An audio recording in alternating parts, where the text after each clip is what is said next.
Hello friends, പുതിയ വീഡിയോയിലേക്ക് എല്ലാവർക്കും സ്വാഗതം. ഞാൻ നിഷ. എല്ലാവർക്കും സുഖമാണെന്ന് വിചാരിക്കുന്നു. ഇന്ന് നമുക്ക് വളരെ ഗൗരവമേറിയ ഒരു കാര്യം സംസാരിക്കാനുണ്ട്. ഞാൻ നിങ്ങളോടൊരു ചോദ്യം ചോദിക്കട്ടെ. നിങ്ങൾ പണമില്ലാതെ ഇരിക്കുന്നത്, അല്ലെങ്കിൽ നിങ്ങൾ സാമ്പത്തികമായി ബുദ്ധിമുട്ടുന്നത് നമ്മുടെ നാട്ടിലെ സാമ്പത്തിക പ്രശ്നം കൊണ്ടാണോ? അതോ നിങ്ങളുടെ ബോസ് ശമ്പളം കൂട്ടാത്തത് കൊണ്ടാണോ? അല്ലെങ്കിൽ നിങ്ങളുടെ വിധി മോശമായത് കൊണ്ടാണോ? അങ്ങനെയാണോ നിങ്ങൾ വിചാരിക്കുന്നത്? സത്യം അതല്ല എന്ന് പറഞ്ഞാൽ നിങ്ങൾ വിശ്വസിക്കൂ?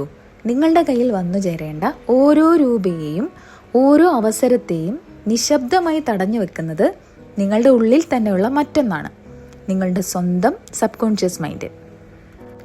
1955 ഡോക്ടർ ജോസഫ് മർഫി ഒരു പുസ്തകം എഴുതി, ഹൗ ടു അട്രാക്ട് മണി.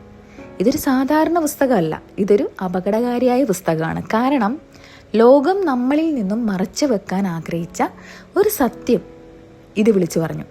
നിങ്ങൾ നിങ്ങളുടെ സാഹചര്യങ്ങളുടെ ഇരയല്ല, മറിച്ച് നിങ്ങളുടെ സാമ്പത്തിക ജീവിതത്തിൻ്റെ ശില്പിയാണ്. അടുത്ത കുറച്ച് മിനിറ്റുകൾക്കുള്ളിൽ ലക്ഷക്കണക്കിന് ആളുകളുടെ ജീവിതം മാറ്റിയ ഈ പുസ്തകത്തിലെ വിപ്ലവകരമായ ആശയങ്ങൾ ഞാൻ നിങ്ങൾക്ക് ലളിതമായി വിശദീകരിച്ചു തരാം. ഇതൊരു ചെറിയ വീഡിയോ ആയിരിക്കില്ല, ഇതൊരു വലിയ പഠനമാണ്. അതുകൊണ്ട് സ്കിപ്പ് ചെയ്യാതെ അവസാനം വരെ കാണുക. കാരണം വീഡിയോയുടെ ഏറ്റവും ഒടുവിൽ പണം ആകർഷിക്കാൻ അദ്ദേഹം പഠിപ്പിച്ചു തരുന്ന വെറും 5 മിനിറ്റ് മാത്രം ദൈർഘ്യമുള്ള ലോകത്തിലെ ഏറ്റവും പവർഫുള്ളായ ഒരു എക്സസൈസ് ഞാൻ നിങ്ങൾക്ക് കാണിച്ചു തരാം. റെഡിയാണോ? എങ്കിൽ നമുക്ക് തുടങ്ങാം. ആദ്യം നമുക്ക് ഈ പുസ്തകം എഴുതിയ ഡോക്ടർ ജോസഫ് മർഫിയെ പരിചയപ്പെടാം.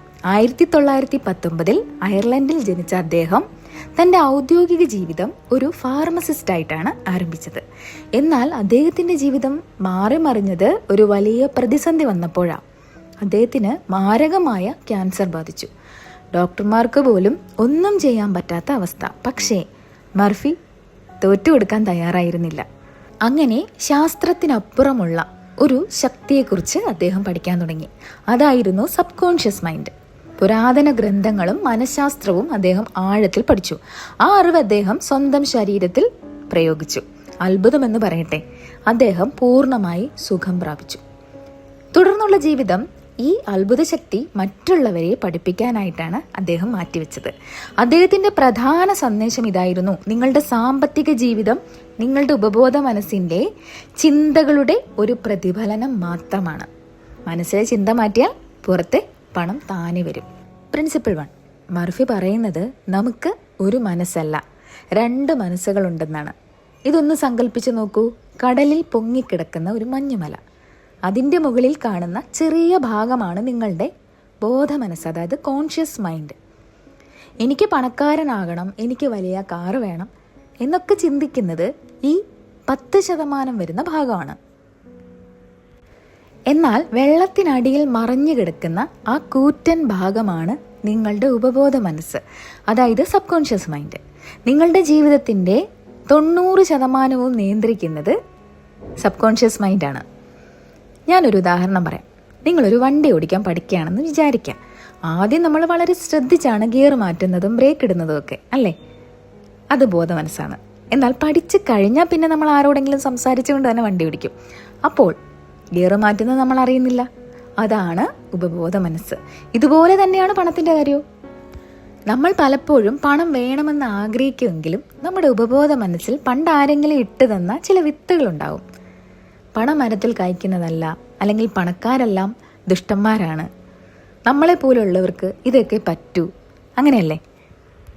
ഈ ബുക്കിൽ മാർഗരറ്റ് എന്ന ഒരു സ്ത്രീയുടെ കഥ പറയുന്നുണ്ട്. അവർ നല്ല സ്മാർട്ടാണ്, നല്ല കഴിവുമുണ്ട്. അവർ ഹാർഡ് വർക്ക് ചെയ്യുന്നവരാണ്, ബുദ്ധിമതിയായിരുന്നു. പക്ഷേ എത്ര പണം വന്നാലും മാസം അവസാനം കയ്യിലൊന്നും ഉണ്ടാകത്തില്ല. ഒന്നുകിൽ വണ്ടി കേടാകും, അല്ലെങ്കിൽ അസുഖം വരും. സത്യത്തിൽ അവർക്ക് ഭാഗ്യമില്ലാത്തതാണോ? അല്ല. അവരുടെ ഉപബോധ മനസ്സിൽ 7ാമത്തെ വയസ്സിൽ അച്ഛൻ പറഞ്ഞു കൊടുത്ത ഒരു കാര്യം പതിഞ്ഞു പോയിരുന്നു: നമ്മളെ പോലെയുള്ളവർക്ക് പണം ഉണ്ടാക്കാൻ വിധിച്ചിട്ടില്ല എന്ന്. മുതിർന്നപ്പോഴും അവരുടെ ഉപബോധ മനസ്സ് ആ വാക്ക് പാലിച്ചുകൊണ്ടേയിരുന്നു. അപ്പോൾ എൻ്റെ കൂട്ടുകാരെ, നിങ്ങൾ എനിക്കിതിന് കഴിയില്ല എന്ന് പറയുമ്പോൾ നിങ്ങളുടെ തലച്ചോറിലെ ഫിൽട്ടർ ഏതാണെന്നറിയാലോ? RAS, റെക്ടിക്കുലർ ആക്ടിവേറ്റിംഗ് സിസ്റ്റം, നിങ്ങൾക്ക് മുന്നിലുള്ള അവസരങ്ങളെ കാണാതാക്കുന്നു. അതുകൊണ്ട് ഇനി മുതൽ പറയുക, എനിക്കിത് സാധിക്കും, ഞാനിത് മനസ്സാ സ്വീകരിക്കുന്നു എന്ന്. ഇനി പ്രിൻസിപ്പിൾ 2, പണം ശത്രുവല്ല സുഹൃത്താണ്. മർഫി പറയുന്ന ഒരു കാര്യം ചിലർക്കെങ്കിലും അസ്വസ്ഥത ഉണ്ടാക്കാം. അദ്ദേഹം പറയുന്നു പണം നല്ലതാണ്, അത് സ്പിരിച്വൽ ആണെന്ന്. ഇവിടെയാണ് പലർക്കും തെറ്റുന്നത്. നിങ്ങൾ പണത്തെ വെറുക്കുന്നുണ്ടോ? എന്നാൽ നിങ്ങൾ പറയും ഇല്ലല്ലോ, എനിക്ക് പണം ജീവനാണെന്ന്. പക്ഷെ ശരിക്കും അങ്ങനെയാണോ? നമ്മളിൽ പലരും വളർന്നു വരുന്നത് പണം എല്ലാ തിന്മകളുടെയും വേരാണ് എന്ന ചിന്താഗതിയിലാണ്. പണത്തോടുള്ള ഈ ഒരു കുറ്റബോധം നിങ്ങളുടെ ജീവിതത്തിലെ ഏറ്റവും വലിയ വിഷമാണ്. ബില്ലുകൾ അടയ്ക്കുമ്പോൾ വല്ലാതെ സങ്കടപ്പെടുന്ന ഒരു ഡോക്ടറുടെ കഥ മർഫി ഇതിൽ പറയുന്നുണ്ട്. ആ ഡോക്ടർക്ക് ബില്ലടയ്ക്കുന്നത് രക്തം ചിന്തുന്നത് പോലെ വേദനയുള്ള കാര്യമായിരുന്നു. മർഫി പറഞ്ഞു, നിങ്ങൾ പണത്തെ വെറുപ്പോടെയാണ് നോക്കുന്നത്, അതുകൊണ്ട് തന്നെ പണം നിങ്ങളുടെ അടുത്ത് നിൽക്കില്ല. പണം മോശമാണെന്ന് നിങ്ങൾ ഉള്ളിൽ വിശ്വസിച്ചാൽ നിങ്ങളുടെ ഉപബോധ മനസ്സ് നിങ്ങളെ പണത്തിൽ നിന്നും സംരക്ഷിക്കും. അതായത് പണം അടുത്തേക്ക് വരുമ്പോൾ നിങ്ങൾ അറിയാതെ തന്നെ അതിനെ തട്ടിത്തെറിപ്പിക്കും. ബില്ലുകൾ അടയ്ക്കുമ്പോൾ നിങ്ങൾക്ക് ദേഷ്യവും സങ്കടവുമാണോ വരുന്നത്? എങ്കിൽ നിങ്ങൾ അയക്കുന്ന സിഗ്നൽ പണം നഷ്ടമാണ്, പണം വേദനയാണ് എന്നാണ്. ഇതിന് മർഫി നൽകുന്ന പരിഹാരം വളരെ ലളിതമാണ്. നിങ്ങളുടെ കയ്യിലുള്ള ഓരോ പണത്തിനും നന്ദി പറയുക. പണം എന്നത് സ്നേഹവും സമൃദ്ധിയും പോലെ നല്ലൊരു കാര്യമാണെന്നാണ്. പണം ഉണ്ടെങ്കിൽ നിങ്ങൾക്ക് നല്ല ഭക്ഷണം കഴിക്കാം, നല്ല വീട് വെക്കാം, മറ്റുള്ളവരെ സഹായിക്കാം.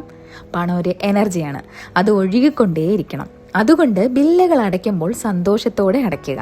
ഈ പണം നൽകാൻ എനിക്ക് സാധിച്ചല്ലോ ദൈവമേ, നന്ദി എന്ന് പറയുക. അടുത്ത തവണ ഒരു ബില്ലടയ്ക്കുമ്പോൾ സന്തോഷത്തോടെ അടയ്ക്കുക. ഇത് നൽകാൻ എനിക്ക് കഴിവുണ്ടല്ലോ, ഇതിൻ്റെ ഇരട്ടി എൻ്റെ അടുത്തേക്ക് തിരികെ വരും എന്ന് ചിന്തിക്കുക.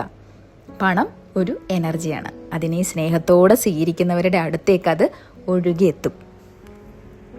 ഇനി അടുത്തത് പ്രിൻസിപ്പിൾ 3. ഇവിടെ നമുക്കൊരു ടൂൾ പരിചയപ്പെടാം, സയന്റിഫിക് ഇമാജിനേഷൻ. ഇത് വെറുമൊരു പകൽക്കിനാവല്ല. സത്യത്തിൽ നമ്മുടെ ഉപബോധ മനസ്സിന് യഥാർത്ഥ അനുഭവവും നമ്മൾ സങ്കല്പിക്കുന്ന കാര്യവും തമ്മിലുള്ള വ്യത്യാസം തിരിച്ചറിയാനറിയില്ല. നിങ്ങൾ കണ്ണടച്ച് ഒരു പുളിയുള്ള നാരങ്ങ കടിക്കുന്നതായിട്ടൊന്ന് സങ്കല്പിച്ചു നോക്കൂ. ഉടനെ നിങ്ങളുടെ വായിൽ വെള്ളം വരും. സത്യത്തിൽ അവിടെ നാരങ്ങ ഉണ്ടോ? ഇല്ല. പക്ഷേ നിങ്ങളുടെ മനസ്സത് സത്യമാണെന്ന് വിശ്വസിച്ചു. ഇതേ വിദ്യയാണ് പണത്തിന്റെ കാര്യത്തിലും വേണ്ടത്. ഇനി ഇവിടെ തോമസ് എന്ന സെയിൽസ്മാന്റെ കഥ പറയുന്നുണ്ട്. വിവാഹമോചനത്തിന് ശേഷം അയാൾ വലിയ സാമ്പത്തിക തകർച്ചയിലായിരുന്നു. ഒന്നും ശരിയാകുന്നില്ല. മർഫി അയാളോട് പറഞ്ഞു, നിങ്ങളുടെ പുറത്തെ സാഹചര്യമല്ല ഇവിടെ പ്രശ്നം, നിങ്ങളുടെ മനസ്സിലെ വിജയത്തിന്റെ ചിത്രം മാഞ്ഞു പോയിരിക്കുന്നു, പകരം തോൽവിയുടെ ചിത്രമാണ് അവിടെയുള്ളതെന്ന്. മർഫി അദ്ദേഹത്തിനൊരു എക്സസൈസ് നൽകി. എല്ലാ ദിവസവും ഉറങ്ങുന്നതിന് മുൻപ് തൻ്റെ ബിസിനസ് ഡീൽ വിജയകരമായി നടക്കുന്നത് തോമസ് സങ്കല്പിച്ചു. ആ സന്തോഷം, ചെക്ക് കയ്യിൽ കിട്ടുമ്പോഴുള്ള ആവേശം എല്ലാം ഉള്ളറിഞ്ഞ് അനുഭവിച്ചു. 1 മാസം കഴിഞ്ഞപ്പോൾ അത്ഭുതകരമായി അയാൾ തൻ്റെ പഴയ റെക്കോർഡുകളെല്ലാം തകർത്തു. സാഹചര്യങ്ങൾ മാറിയിട്ടില്ല, പക്ഷേ അയാളുടെ ഉള്ളിലെ ചിത്രം മാറി. ഈ കാര്യം നിങ്ങൾക്കും ചെയ്യാം. ഇതിന് 3 ഘട്ടങ്ങളാണുള്ളത്. 1, റിലാക്സ് ചെയ്യുക. ഉറങ്ങാൻ പോകുന്നതിന് തൊട്ട് മുമ്പുള്ള ആ മയക്കത്തിലുള്ള അവസ്ഥയിലാണ് ഉപബോധ മനസ്സ് ഏറ്റവും കൂടുതൽ ഉണർന്നിരിക്കുന്നത്. ശേഷം 2ാമത്തെ ഘട്ടം, നിങ്ങളുടെ ലക്ഷ്യം നടന്നു കഴിഞ്ഞാൽ ഉണ്ടാകുന്ന ഒരു ചെറിയ രംഗം മനസ്സിൽ കാണുക. 3ാമത്തേത്, ഫീലിങ്സ് കൊണ്ട് നിറയ്ക്കുക. അത് വെറുതെ ഒരു സിനിമ കാണുന്നത് പോലെയല്ല, ആ സന്തോഷവും ആ നന്ദിയും ശരിക്കും അനുഭവിക്കണം. ആ ഒരു ഫീലിങ്സ് ആണ് നിങ്ങളുടെ ഉപബോധ മനസ്സിലേക്കുള്ള ഇന്ധനം. ഇനി അടുത്തത് principle 4, the law of circulation. കെട്ടിക്കിടക്കുന്ന കുളം പോലെ ആകരുത് നിങ്ങളുടെ പണം, മറിച്ച് ഒഴുകുന്ന പുഴ പോലെ ആകണം. പലരും പണം മുറുക്കി പിടിക്കും, ആർക്കും ഒന്നും കൊടുക്കില്ല. മർഫി പറയുന്നത് പണം എന്നത് രക്തയോട്ടം പോലെയാണെന്നാണ്. രക്തം ഒരിടത്ത് കെട്ടിക്കിടന്നാൽ അത് പ്രശ്നമാണല്ലേ, അത് ശരീരത്തിലൂടെ ഒഴുകിക്കൊണ്ടിരിക്കണം. നിങ്ങൾ എപ്പോഴും പണം പോകുമെന്ന പേടിയിൽ ഇരുന്നാൽ നിങ്ങളുടെ മനസ്സ് ദാരിദ്ര്യം എന്ന അവസ്ഥയിലേക്ക് മാറും. എന്നാൽ നിങ്ങൾ സന്തോഷത്തോടെ മറ്റുള്ളവരെ സഹായിക്കുമ്പോൾ, അല്ലെങ്കിൽ സന്തോഷത്തോടെ പണം ചെലവാക്കുമ്പോൾ, നിങ്ങൾ പ്രപഞ്ചത്തിന് നൽകുന്ന സന്ദേശം എൻ്റെ കയ്യിൽ ആവശ്യത്തിന് പണമുണ്ട് എന്നാണ്.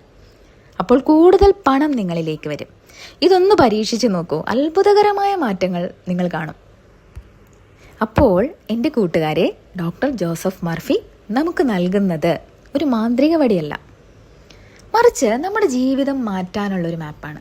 നിങ്ങൾ പരാജയപ്പെട്ടവരല്ല, നിങ്ങൾ ഭാഗ്യമില്ലാത്തവരുമല്ല. നിങ്ങൾക്ക് ഇതുവരെ കിട്ടിയ പ്രോഗ്രാമുകൾ പണം ഉണ്ടാക്കാൻ സഹായിക്കുന്നവയായിരുന്നില്ല എന്ന് മാത്രം. എന്നാൽ ആ പ്രോഗ്രാം തിരുത്താൻ നിങ്ങൾക്ക് കഴിയും. അപ്പോൾ നമ്മൾ ഇത്രയും നേരം പറഞ്ഞ കാര്യം ഒന്ന് ചുരുക്കി പറയട്ടെ. നിങ്ങളുടെ സാമ്പത്തിക അവസ്ഥയ്ക്ക് കാരണം നിങ്ങളുടെ സാഹചര്യങ്ങളല്ല, നിങ്ങളുടെ ചിന്തകളാണ്. പണത്തെ സ്നേഹിക്കുക, അതിനെ ബഹുമാനിക്കുക, പണം കയ്യിലുള്ളതുപോലെ സങ്കല്പിക്കുക. ഇനി ഞാൻ നേരത്തെ പറഞ്ഞ ആ എക്സസൈസ് പറഞ്ഞുതരാം, ശ്രദ്ധിച്ച് കേൾക്കുക. വളരെ സിമ്പിളാണ്. ഇന്ന് രാത്രി നിങ്ങൾ ഉറങ്ങാൻ കിടക്കുമ്പോൾ ശരീരം പൂർണ്ണമായിട്ടും റിലാക്സ് ചെയ്യുക. ഉറക്കത്തിലേക്ക് വീഴുന്നതിന് തൊട്ടു മുൻപുള്ള ആ സമയം വളരെ പ്രധാനപ്പെട്ടതാണ്. കണ്ണുകൾ അടച്ച് നിങ്ങളുടെ ആഗ്രഹം നടന്നു കഴിഞ്ഞാലുള്ള ആ ലോകത്ത് ഒന്ന് ജീവിച്ചു നോക്കൂ. 30 ദിവസം ഇത് തുടരുക. എന്നിട്ട് വന്ന് പറയൂ നിങ്ങളുടെ ജീവിതത്തിൽ എന്തു മാറ്റമാണ് ഉണ്ടായതെന്ന്. ഓർക്കുക, നിങ്ങളുടെ ഉള്ളിലെ ലോകം മാറാതെ പുറത്തെ ലോകം ഒരിക്കലും മാറില്ല. അപ്പോൾ ഈ വീഡിയോ നിങ്ങൾക്ക് പ്രയോജനപ്പെട്ടുവെങ്കിൽ ലൈക്ക് ചെയ്യാൻ മറക്കരുത്. ഇത്രയും നേരം എൻ്റെ വീഡിയോ കണ്ട എല്ലാവർക്കും ഒരുപാട് നന്ദി. ഇനി അടുത്ത വീഡിയോയിൽ വീണ്ടും കാണാം. താങ്ക്